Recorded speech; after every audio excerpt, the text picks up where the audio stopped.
Hello everyone. ఇక్కడ ముసలైన ఉన్నాడు అనమాట. ఆయనకు ఒక కాలు అనేది బాగాలేదని చెప్తుండే. యాక్సిడెంట్ లో కాలు అనేది విరిగిపోయిందంట. వచ్చిన వాళ్ళని పోయే వాళ్ళని అడుక్కుంటా డబ్బులు వాళ్ళని ఇస్తే దాంతో తినేసి ఖర్చు పడుకుంటా అనేసి అన్నప్పుడు ఆయన కప్పుకున్నప్పుడు కూడా చాలా చిన్నగా ఉందనమాట. సో నేను నెక్స్ట్ టైం వచ్చినప్పుడు ఒక ఫిల్లో బ్లాంకెట్ తీసుకుని వచ్చి ఇస్తానని చెప్పడం జరిగింది. మీరు ఇంటికి వెళ్తా అంటే నేను హెల్ప్ చేస్తా అని చెప్పిన. అతను నుండి ఏమన్నాడంటే అతను మహారాష్ట్రలో ఉంటానని చెప్పిండు. అతను ఒక వర్క్ పర్పస్ మీద ఇక్కడికి వచ్చిందంట.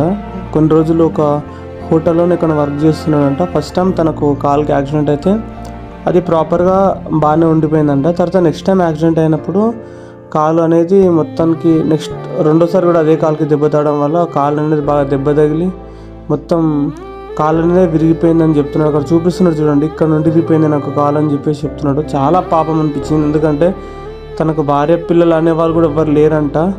నేను కాసేపు అతనితో మాట్లాడినా.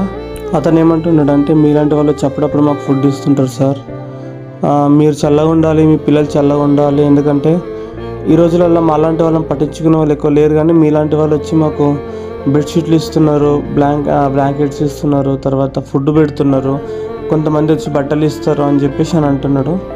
చెప్పిండు బాగానే. తన ఎక్స్పీరియన్స్ మొత్తం తన బాధ ఏదైతుందో అది మొత్తం నా దగ్గర పంచుకున్నాను. నాకైతే చాలా బాధ అనిపించింది.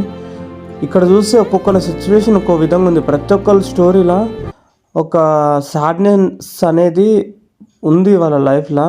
సో అందుకే వీళ్ళు ఇలా ఉంటున్నారు అన్నమాట.